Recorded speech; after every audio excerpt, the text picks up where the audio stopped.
आइए गीता श्लोक व्याकरण चैनल में आप सभी का स्वागत है। गीता जी आप सभी की मनोकामनाएं पूर्ण करे, ये मेरा कामना है। हम लोग गीता के प्रथम अध्याय के संजय उवाच पर पहुंच चुके हैं और इस तरह से प्रथम अध्याय के संजय उवाच में दूसरा श्लोक है और जिस तरह से पहला श्लोक में धृतराष्ट्र उवाच के हम लोग जान चुके हैं अगले वीडियो में, और इस तरह से ये प्रथम अध्याय के दूसरा श्लोक है और ये संजय उवाच है। और देखिए अब जो राजा ने पूछा था धृतराष्ट्र जी महाराज ने संजय से, वो संजय अब उत्तर देते हैं, उनका युद्ध क्षेत्र का हाल बताते हैं। और इस तरह से दूसरा श्लोक का, प्रथम अध्याय के दूसरे श्लोक का अब उच्चारण देखिए किस तरह से होता है और उसका हिंदी देखिए और उसका व्याकरण क्या निकलता है वो देखिए। यहाँ पर देखिए, दृष्टवा तो पांडवानिकम व्यूढ़ दुर्योधन तदा आचार्यम उपसंगम राजा वचनम अब्रवीत। और इस तरह से देखिए ऐसा उच्चारण इसका नहीं होगा। उच्चारण इसका कैसा होगा? उच्चारण होगा दृष्टवा तो पांडवा एकम, यहाँ निकम नहीं होगा। दृष्टवा तो पांडवा एकम व्यूढ़ दुर्योधन तदा, यहाँ क्या होगा? दुर्योधन तदा नहीं होगा, दुर्योधन तब होगा तदा। और नीचे का लाइन देखिए, आचार्यम उपसंगम में, ऐसा उच्चारण नहीं होगा, यहाँ उच्चारण होगा आचार्यम उपसंगम में। आचार्यम उपसंगम राजा वचनम ब्रवीत, यहाँ सिर्फ वचनम ब्रवीत कहने से नहीं होगा, यहाँ उच्चारण होगा राजा वचनम अब्रवीत, इस तरह से। और इस तरह से देखिए यहाँ पर जो दिया गया है आपका संधि विच्छेद, उस पर ध्यान दीजिए। ये जो दृष्टवा है ये क्या है? ये कत्वा प्रत्यय है, इसमें दृश्य जोड़ कत्वा तब होता है दृष्टवा। और उसके बाद देखिए ये पांडवा जोड़ एकम, ये क्या है? ये द्वितीया एक वचन में शब्द विभक्ति से दिया गया है और तब होता है पांडवा जोड़ एकम। और उसके बाद देखिए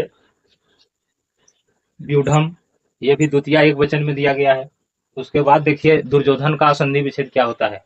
अगर दुर्योधन का संधि विच्छेद आप नहीं जानते हैं तो दुर्योधन का संधि विच्छेद देखिए, जिसको नारद जी ने बताए थे, द्वयोः जोड़ धन, क्योंकि ये नारद जी बताए थे ऐसा नाम, और तब होता है दुर्योधन, दुर्योधन। और ये विसर्ग संधि है। उसके बाद आचार्यम जोड़ उप, आचार्यम जोड़ उप, ये क्या है? द्वितीया एक वचन में है। आचार्यम क्या है? द्वितीया एक वचन में शब्द विभक्ति से दिया गया है। उसके बाद समगम्य, यहाँ पर जो है समगम्य, समजोड़ गम्य, समजोड़ गम्य क्या है? सम क्या है? उपसर्ग है और गम्य क्या है? क्रिया है। तो क्रिया के जोग में उपसर्ग हर हमेशा रहता है। और इस तरह से अब वचनम जोड़ अब्रवीत, वचनम क्या है? ये भी शब्द विभक्ति से दिया गया है और ये द्वितीया का एक वचन में आता है।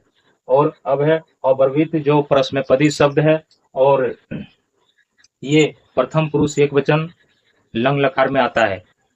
और इस तरह से आप इन शब्दों का व्याकरण जाने और इस तरह से आप जो प्रायण पाठ करते हैं, जो प्रायण पाठ करने वाले हैं प्रतिदिन, वो ध्यान दें और उच्चारण को शुद्ध किस तरह से किया जाता है उसको जाने। इस तरह से देखिए, दृष्टवा तु पांडवा एकम व्यूढ़ दुर्योधन तदा आचार्यम उप संगम राजा वचनम अब्रवीत, ऐसा होता है उच्चारण शुद्ध, और तब आपको सही आएगा। क्योंकि आप अगर पांडवा निकम कहिएगा तो इसका अर्थ सही नहीं आएगा, और वही अगर पांडवा एकम कहिएगा तो अर्थ तुरंत समझ में आ जाएगा। और इस तरह से आप इस चैनल को सब्सक्राइब करें। और अब इसका हिंदी अर्थ देखिए क्या निकलता है।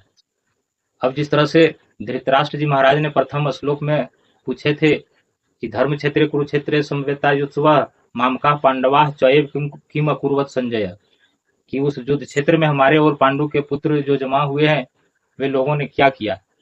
अब यहाँ बताते हैं, संजय इसका उत्तर देते हैं, दृष्टवा तु पांडवा एकम व्यूढ़ दुर्योधन तदा आचार्यम उप संगम्य राजा वचनम अब्रवीत। अब कहते हैं कि हे राजन, संजय जो है सो हाथ जोड़ के धृतराष्ट्र जी महाराज के सामने बोलते हैं कि हे राजन, दृष्टवा तु, देखकर, किसको देखकर? कत्वा प्रत्यय इसलिए यहाँ पर आता है कि जो एक कार्य करके दूसरा कार्य करता है उस समय कत्वा प्रत्यय का प्रयोग होता है। अब यहाँ देखिए कत्वा शब्द का प्रयोग इस तरह से दिया गया है कि दुर्योधन ने, दृष्टवा तो पांडवा एकम, दुर्योधन जो है वह, दुर्योधन क्या देखता है युद्ध क्षेत्र में कि पांडवों की एकता पर उसका नजर जाता है और एकत्रित होकर के एक भावना से और वज्रव्यूह की रचना किए हुए हैं पांडव। ये देखते हैं, कौन देखते हैं? राजा दुर्योधन देखते हैं। और देख के तब यहाँ पर आया है तदा, मतलब उस समय जब देखा कि पांडवों की चक्रव्यूह सेना बिल्कुल तैयार हो चुका है, तब आचार्यम उपसंगम मतलब होता है कि दुर्योधन जब देखा कि पांडव की सेना और उनकी एकता और एकता होकर के और वज्रव्यूह की रचना कर डाले हैं, और तब यह देखकर दुर्योधन अपने आचार्य महोदय, जो द्रोण आचार्य बोला जाता है जिनको, उनके पास गए और हाथ जोड़कर बोले कि हे आचार्य महोदय, हे गुरुदेव।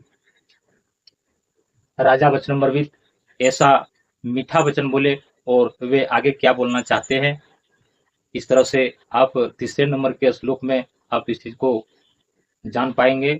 और इस तरह से ये गीता श्लोक व्याकरण चैनल, जो आपको सही उच्चारण और इनके व्याकरण की प्रक्रिया को बताएगा, आप इस चैनल को लाइक करें, सब्सक्राइब करें, कमेंट करें, ताकि इस गीता का संदेश पूरे देश में फैल जाए।